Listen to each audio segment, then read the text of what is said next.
Hello and welcome to Supposedly Fun. My name is Greg. I'm Joel. You know Teddy.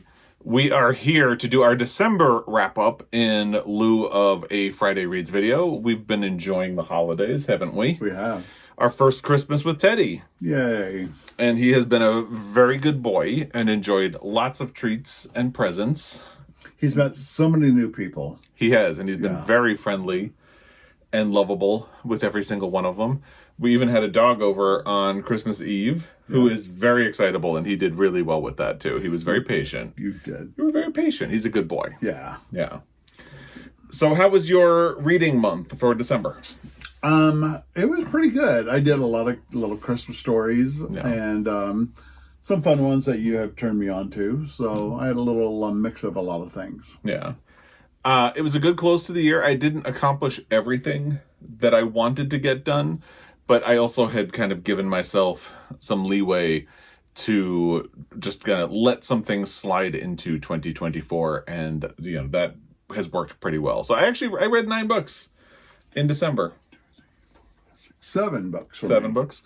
Not bad. So I think technically, what is today? We're filming this on Friday, which is December 29th? Yep. Or 30th? 29th. 29th. Yeah. I can math. And so technically there's a chance. Actually, I have a short book at the bottom of this pile. Will you grab it for a second while I balance Teddy? So I just picked this up from the library. The sticker's covering the title, but it's Morning and Evening by Jan Fosse, who won the Nobel Prize. It's so tiny. Part of me is kind of thinking I might be able to finish this if I sit down on Saturday morning and we don't go anywhere. This is 107 pages. So technically I might finish this before December is over, but I don't think so. I think I'm calling it here, and this is going to be the end. I'm definitely calling it. Doing a lot of baking right now, and I got a couple things I want to do for New Year's. We have some baking plans for New Year's Eve. It's going to be exciting. Yep. But should we get into the books? Let's do it. So interestingly, we have the exact same first book for the month of December in common, which is Heaven and Earth Grocery Store by James McBride, which I really liked. We did this in different ways, though. I read the print book and you listened on audio. I did. So what was your experience on audio? I thought the narrator was good. Yeah. I really enjoyed him. And it really kind of put me into the book itself, because I was doing some traveling at the end of the month, or the beginning of the month. So it worked out really well for me to do it on audio. Yeah. 2 dogs just walked by and Teddy was like, hello. I decided he's going to want to go check out the front window. So I'm going to put him down. Yep. And we're back. So I had listened to Deacon King Kong by James McBride on audio, and I had difficulty tracking all of the different characters and plot lines and nicknames that were going on, which is why I really wanted to do it in print. And that was much more successful for me. I think you did say that you had a little bit of trouble tracking. Because you kept talking about a character, and I'm like, oh? Yeah. And then it came up again, and it's like, oh, yeah, her. Yeah. And that's that's like us. I have also heard from people who had an easier time tracking through the audio. But I think this was the print book was much better for me, and I really liked the book a lot. It will be factoring into my best books of 2023. I almost said 2024. Really getting ahead of myself. Yeah. So that was a successful read. I'm a big fan of James McBride. I do hope that he wins the Pulitzer Prize next year, but I haven't read Northwoods. That is one of the books that I did not get to in the month of December that I was kind of hoping to get to. What did you think? This was your first James McBride book. It is my first. Yeah. I enjoyed it a lot. The characters did kind of get me a little confused. But the beginning of the book kept being on my mind. Is it a spoiler if I say what it is? Because it's the very first thing. I don't think so, because that's the premise of the book. So there's a murder. They find a dead body. Yeah. So in my mind, I'm just constantly thinking of this dead body and going into the murder mystery, which I read a lot of murder mystery. Yeah. And that was always in the back of my mind. And I think it took away from the story for me, because I wasn't paying attention to the story as much as the murder. Yeah. And it has really... Yeah. So it opens in the 1970s and they find a body when they are excavating a well. And then it goes back to, I think, the 1920s. And sort of starts telling the story of the people who live in this community and builds up to it. So the framing device for both of us set up the idea that this murder was going to be really important. So we kept talking as we were reading, like, okay, who's going to be the body? Who's going to do it? And ultimately, that's actually not important. Yeah. So I feel like it's kind of a mistake of marketing to sort of use that as the linchpin of the book, but I still really liked it. So because I felt like I really missed the community, and this is about community. Oh yeah, and all the people in it, and all the characters were really fun people. It's like I could just feel like when we lived in Harlem, I kind of felt like I could be in this. So. Yeah, for sure. So good book. Yeah, and we had that one in common. Yay for our number one. Do you want to jump to your number two, or do you want me to do? Actually, our number two is also in common. This one, my second one. Do you want to jump? Because let's do it because it's going to be in there for me. All right. So the next book I read in December was Of Time and Turtles by Cy Montgomery. The subtitle is Mending the World Shell by Shattered Shell. Did you read this in December or November? I think November. I think I finished it around Thanksgiving, and then I got you in. Okay, yeah. Because you told me I had to read it before the end of the year, and I was already interested in it, so it was not that hard to sell. And look how pretty the book is. I know, so gorgeous. Look at the back. His little belly.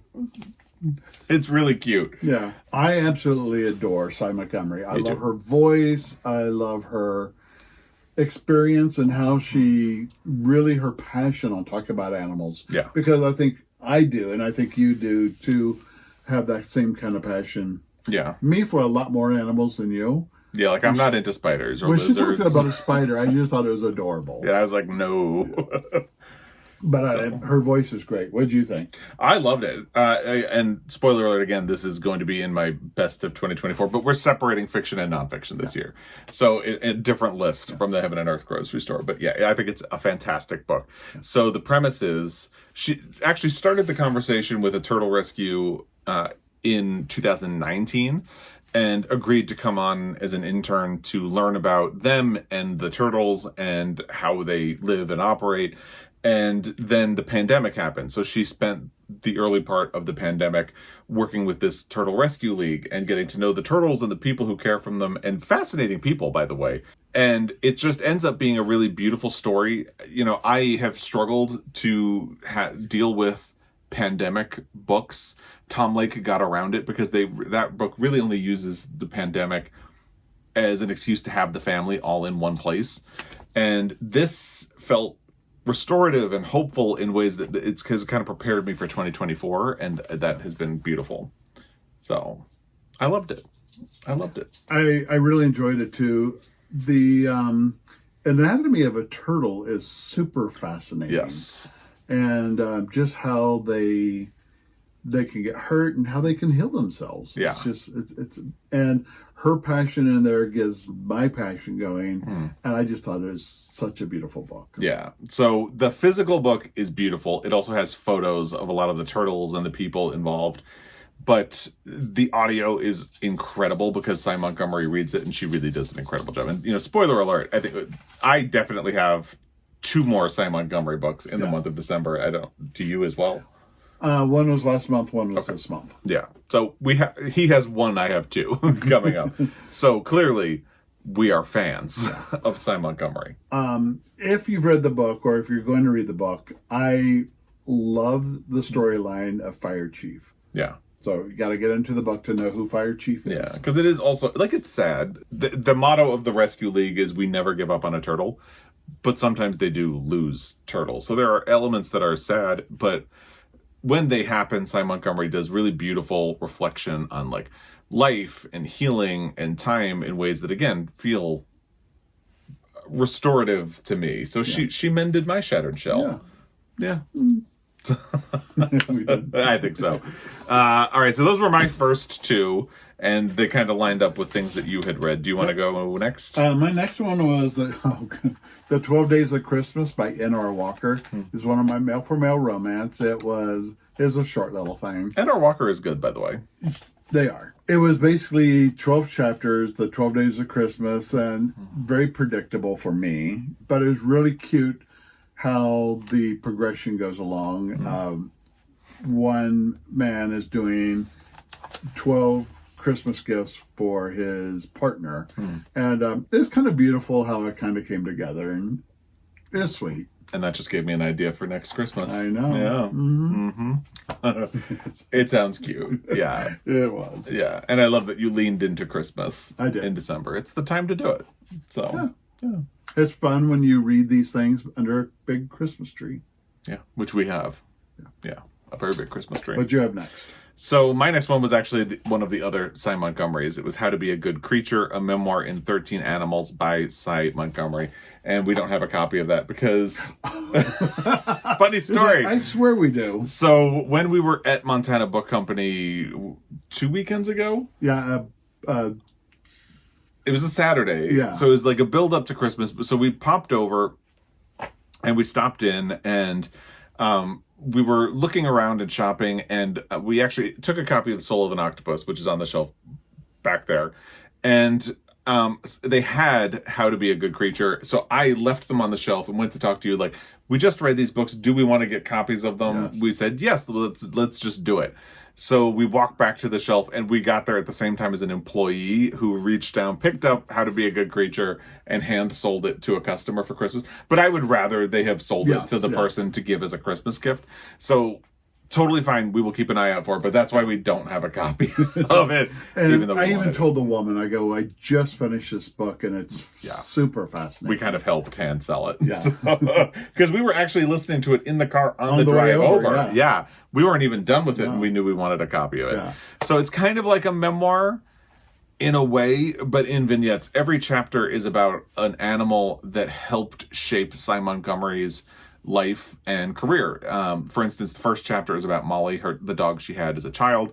The next chapter is about 3 emus that she studies when she's on a research expedition, which sort of teaches her that she wants to pivot away from journalism to really focus on writing about animals and studying them, and then so on from there. Like, one of them is a spider. That was where she wrote about a spider, and you were really interested, and I was like, oh, I'm glad about this journey that she's on, but it's not working for me. That little spider led me up to another book of mine coming up here. Oh, little tease right there. So another really beautiful book from Cy Montgomery, and she reads the audio. So yeah. And she does kind of say how these animals teach you to be a good creature. And it kind of makes me think of how to be a better creature. And so, I mean, I think I have definitely learned things from animals through my life, especially I've learned things from Guinness and Jameson and now Teddy. So yeah, it's a beautiful way of looking at the world.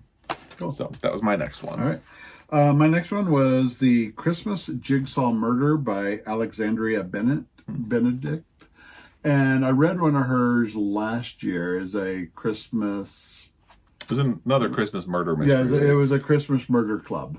Okay, yes. And it was good. So I read this one, The Jigsaw Murder, and it's about this woman who, she's a crossword puzzle expert for like the New York Times, but it's not the New York Times. And she gets 6 puzzle pieces in the mail, and it's like, you need to solve this puzzle or else people will die. Oh. So, and then every day she gets another puzzle piece, and it all leads up to, and people do die during all this, but it's actually a good mystery. They really had to look at the puzzle pieces. I mean, like really like microscope in to look at a little certain something that was a hint. Interesting. So it's a little fun. I think twisted. Lona's reading it right now. Yeah, because I think she just read the one you read last year. Right. So now she's moving on to that one. So if you like a little murder mystery, you like a little Christmas, it's a good book. If you're a little twisted, which, hey. That's me. So it was a fun one. Yeah. So my next one, I'm sorry, you're done? I'm good. So my next one was The Color Purple by Alice Walker, which I just did a Pulitzer Prize deep dive on. I'll link it down below. Great book. You have read this in the past. I thought I read it this year, yeah. Did you? Okay. I thought, for some reason, I thought you read it last year. Maybe it is. It's not on my top list. So. He has a spreadsheet. So I read this. It is a great book. And then we watched the 1985 film adaptation, Whoopi Goldberg, Chef's Kiss. Yes. Amazing. And it is a great book. I have complicated feelings about Alice Walker. She has elevated anti-Semitic conspiracy theories. She has come out against trans rights, things I don't really like. Fortunately, I think this book was written before a lot of that stuff. I get into all of that in the video, so if you're interested in learning more, look down below. So I do feel like it's worth mentioning those things anytime the book comes up, because someone actually commented on that video and had really astute points. And I feel like one of the reasons it's really important is that The Color Purple is a great book. But Alice Walker in particular has sort of tried to use her position with other activism that she has done that has been good, and with The Color Purple and things, to sort of position herself as a wise elder. So if we don't talk about how some of the things that she believes and talks about and spreads into the world are toxic and bad and harmful, then, you know, people might end up falling prey to the same kind of misinformation that she apparently did. So great book, but Alice Walker has some troublesome things about her. I enjoyed the book. I was really surprised how the '85 movie made me so emotional. Yeah, because I'd seen it so many times, but this time it just, after reading the book and seeing the book, it was very emotional for me. Yeah, and we are going to try to go see the new movie this weekend. Yes, and maybe we'll do a comparison. I think one thing that, so like a teaser for a book to movie, since we've watched the 1985 one and read the book. So I think what makes the book really easy to read, despite heavy subject matter, is that the chapters are all like really short. And I think the movie is still enjoyable because it leans into some of the comedic aspects of it. And that really makes all of the hard things easier to swallow or get along with. So again, great book, complicated author, and we can leave it at that. What's your next one? My next one is How to Be a Good Creature by Cy Montgomery. Oh, I stole your thunder. But we've already done that together. Yeah, we did. So do you want me to go again, or do you want to? Go for it. All right. So the next one was a bit of a cheat. Stone Butch Blues by Leslie Feinberg. So I started this in June, had to put it down because it's been a bit of a tough year. Jamie had just finished treatment for her nasal tumor. She had some expected side effects of that. So like June, we were still getting through all of that. And this book has a lot of trigger warnings. There is sexual assault. There is incredible violence that is inflicted against the character. It is an early book that deals with transgender identity and gender identity in general. So it's an important book, but it was stressing me out and I was really struggling to get through it. So I put it down. And then as we were approaching the end of the year, I started thinking to myself, you know, I don't want that to be a DNF. I did like the book, it's just that it was stressing me out. So I kind of skimmed the last however many pages of the book were left, which did not do it justice. So at some point in the future, I will have to revisit it. But I did sort of like skim my way through it and finish it. So I finished it, but there's a big asterisk next to it for sure. But it is an important book, and I'm glad that I didn't leave it as a DNF. And I did start it as well this year. Yeah. And it's a really good book. A friend of mine who's transgender, it's one of his favorite books. And so I wanted to read it. But it was heavy. It's heavy. It was too dark and too negative for me at the time I was reading it. Same time you were. Same time. We were trying to read together, and it's like I couldn't do it. So it was a DNF for me. I'll probably revisit it. Yeah, I think it's not the content of the book. It's entirely... Well, I mean, I guess it is the content of the book, because the content of the book was helping stress us out a great deal. But yeah, it is definitely a good book. Maybe if 2024 is a happier year, we'll see what happens. So that was me. Sweet. Yeah. My next one is the Christmas Orphan Club by Becca Freeman. Yeah. This was a gift from Marcia Johansson, who is a viewer. Thank you very much. And honestly, this was a perfect book for me. Yeah. As soon as we both read the description of the book, we were both like, ooh. But it triggered a lot for me, and it may come up again on my top 10 list. It might. It's about these two people that are in college, and they really don't have any family, and they start a Christmas celebration. Then they bring in another person into the mix that didn't really have a whole lot of family, and they celebrate Christmas. So every Christmas they get together and do something really fun. Then they bring in another person, and the dynamic between all the people is really good. But on the 10th Christmas, when they're celebrating, there's some drama and difficulties, and things are changing in everybody's life. And For me, it was really good because in the 90s, I would do the kind of same thing, but for Thanksgiving. Yeah. I would have a dinner for wayward boys. Anybody who did not have a home to go to for Thanksgiving, they came to my house. And so this really hit home for me because of what I used to do for my friends for Thanksgiving in the 90s. Yeah. So a really fun book. It did end up really coming together nicely in the end, and I absolutely loved it. Yeah, and I think that is probably going to be one of my transitional books to 2024. So I might start it this weekend and just not worry about finishing it until January. Yeah, it's a quickie. So, yeah, I think because it's, we're winding down from Christmas, although Christmas lives in my heart all year long, and I know you feel the same. So I would definitely, I think that is going to be one of my books that I transition to 2024 with. So we'll see. Thank you, Marcia. It's a beautiful book, and I loved it. Yes, thank you. So that takes me to Dinner at the Homesick Restaurant by Ann Tyler, which I read because I have wanted to read it for a long time.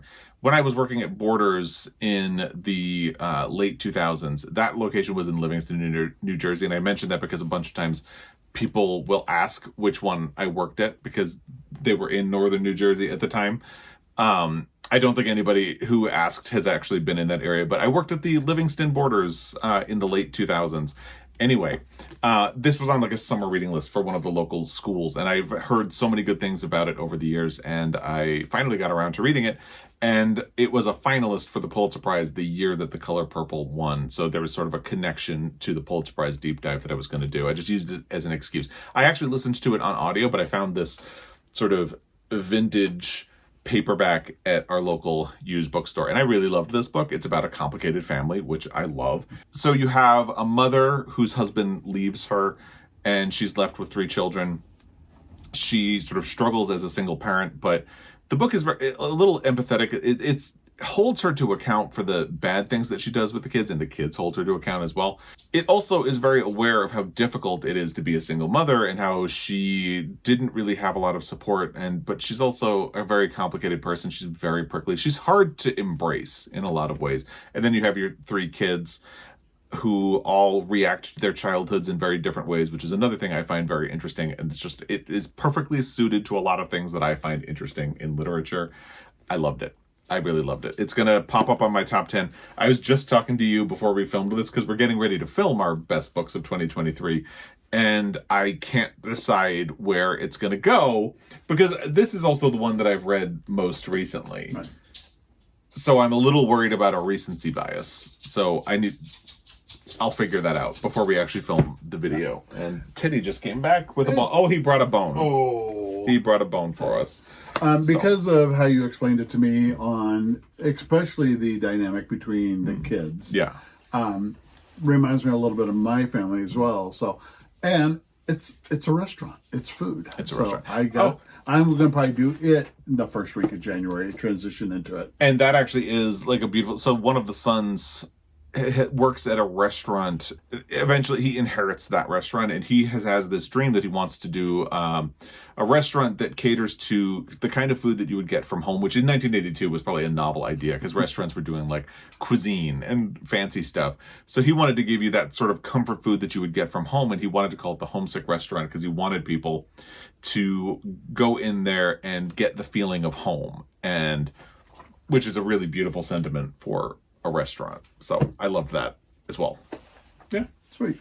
So that was mine. I have one more. What do you have? I have 2 more. Ooh. And one's about spiders. Let's do it. Rip the Band-Aid off. I have not read Charlotte's Web and never seen the movie. I knew nothing about it. So it's a short little thing. And so I read Charlotte's Web. Yeah. I loved it. It's really good. I read it as a kid, and I did watch the cartoon movie. I kind of want to because it has a great cast. We should look for it. Yeah. So I loved it when I was a kid, but I cried a lot. Oh my God. I mean, is this a children's book? I mean, it is, but I mean, it's from like back in the days when children's movies were like Bambi and Dumbo and things that would everybody dies like crawl into your heart, but also traumatize you. Yeah. So, and I absolutely loved it. Yeah. I was blown away about how much I loved it. I loved the characters and how they all talked, and they're all silly and goofy and fun. And Meryl Streep actually narrated it. Oh, yeah. And so that can help. But like literally narrated. Well, she narrated the non-verbal parts, but then a cast of members did the verbal parts. Yeah. And so it went back and forth a lot, but it's super fun. Yeah. And everybody who played the little characters did a great job. But it was a beautiful story of friendship among the animals, how the little girl just really wanted Wilbur to be her friend, and believing enough in the little runt to keep him alive, and how they kept him alive, and just a fun It's book. a cute book. Yeah. I haven't read it since I was a kid, so part of me thinks I should, especially since Meryl Streep is involved, and I love her. So, Sweet. Yeah.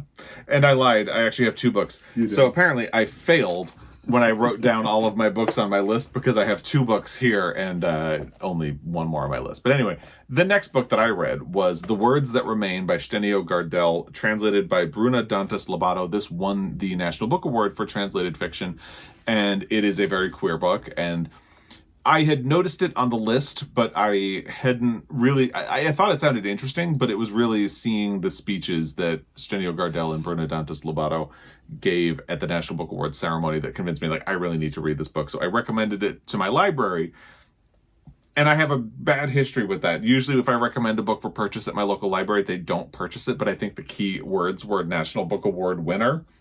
So they purchased it, and here it is. And I liked it. This is a very interesting book.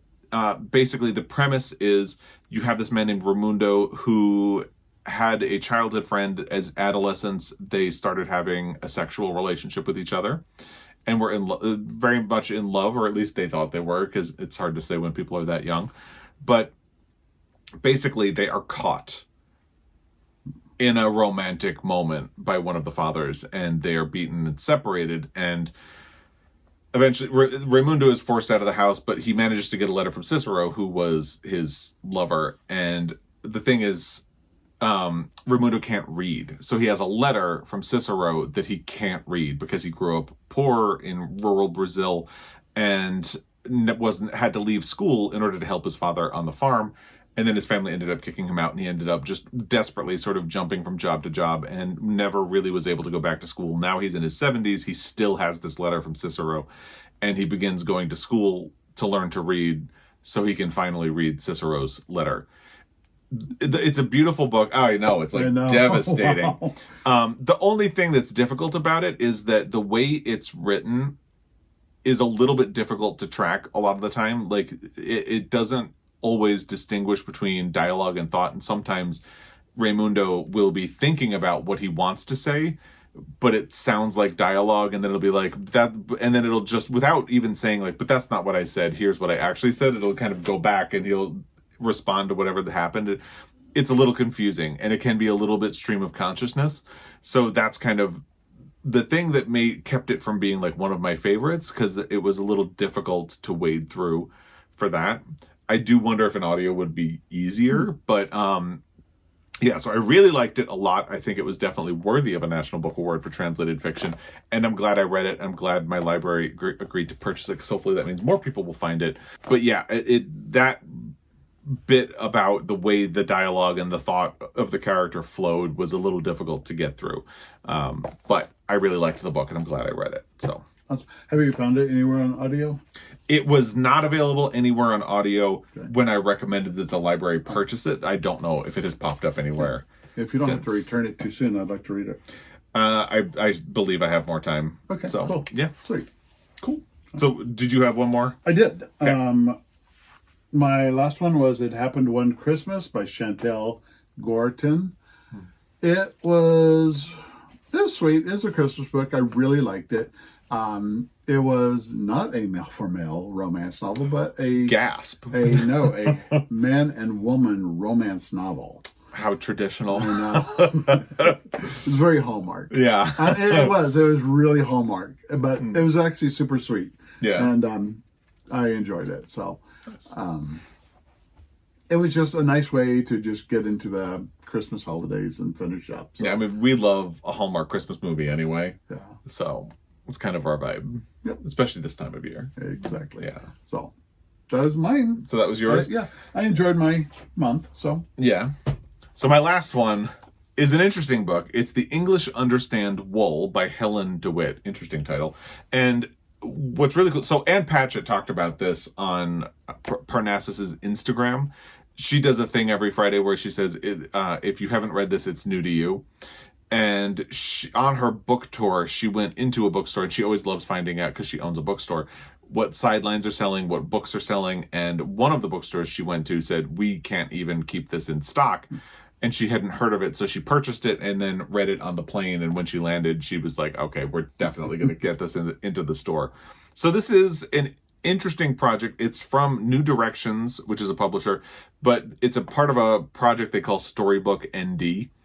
And there are a couple of books in the series, but the premise is that they package really short books. Like, this is basically a short story. It's 70 pages. And they package it to sort of give you the feel or vibe of those old children's books, like a golden book. And the idea is that you get to recapture that sense of picking up a book that's going to spark that nostalgia for those childhood books, and you can read it in a single afternoon or day, and which is kind of fun.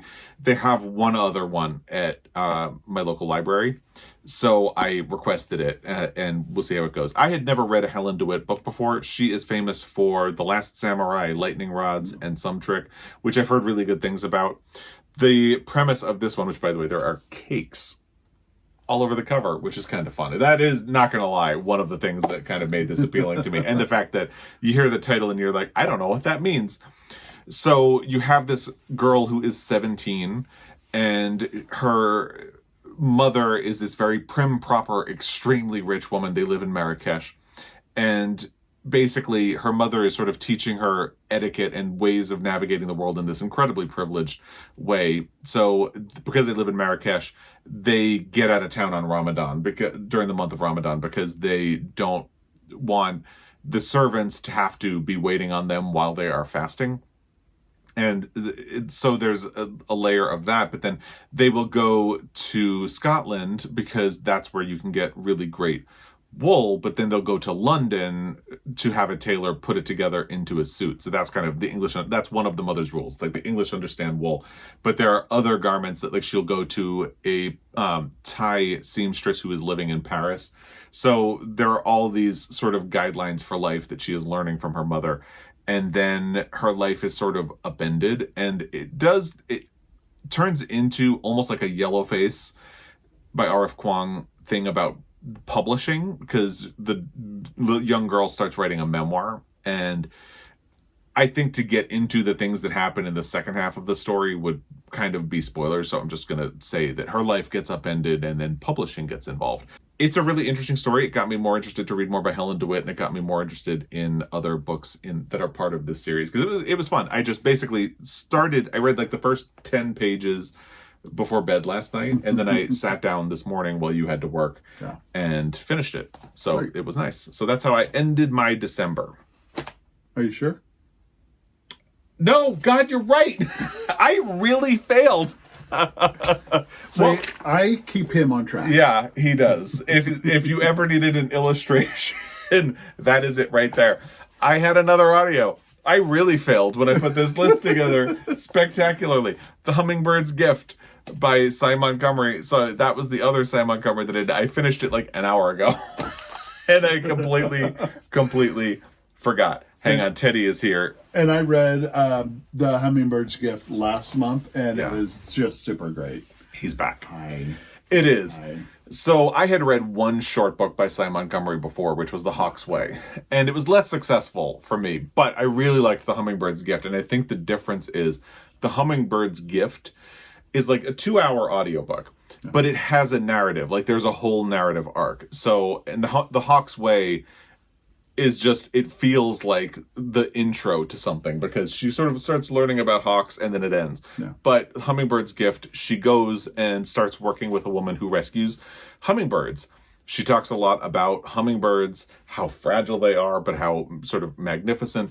But she sort of works with this woman while they have 2 baby hummingbirds that have hatched, and they have been orphaned. And basically they get them ready to go out into the world on their own. So there is a whole arc to the book, and it feels very complete in a way that the Hawksway didn't to me. So I thought it was also really beautiful. Yeah. And great audio from Cy Montgomery again. And yeah, it was great. Yeah. I can't believe I forgot it. I finished it an hour ago. Fun fact, a hummingbird is the only bird that can fly backwards. Yes, that is true. True story. And she also talks in the book about how other birds can sort of hover, but they can only hold it for a couple of seconds. So hummingbirds are really the only bird that can sort of naturally hover as well. And lots of other facts, like there are air pockets all over their bodies, and just really fascinating how fragile but beautiful and powerful and mighty they are. They're sassy. Yeah. And the structure of their body too, of why they are so light. Yeah. And how easy it is to damage them. Yeah. As well. So yeah, kind of makes me really happy when I did not see any this year when I hung my hummingbird feeder. No, but usually I see quite a few. But at Leon's, we always see a lot. We always see. Yeah, she we have a friend. Great wildflower garden. She does, and the hummingbirds love it. And she can almost recognize the different hummingbirds, which is really impressive by sound and sight. Yeah. She'll be like, "Oh, that's the mean one." So she's got it down. Yeah. Well, I'm glad Teddy came back right at the end. But so that really is how I ended December, unless I end up reading the Jan Fosse book this weekend, but I don't think that's going to happen. Yeah. I think we're going to cruise into the new year and relax and hang out and love on Teddy. Yep. That's what we're going to do. It's beautiful weather here, so we should probably do a big hike with him. Oh, we should. He would love that. Maybe try Sweat House Falls. Oh, yeah. But not all the way. Yeah. So you would love that. You would love that, Teddy. Love that. You would love that. So anyway, that is our December. Love to hear what you've been up to, reading, watching. We have a lot of movies to catch up on as well. So we'll be getting on that. But let us know what you've been up to in the comment section down below. We are already tweaking and finalizing our best of 2023 lists. So stay tuned for that. Obviously, Teddy is the best thing about 2023. Yes, he is. Yeah. But so stay tuned for all of that. As always, I really appreciate your time. We really appreciate your time. Thank you. And we will be back. Happy reading.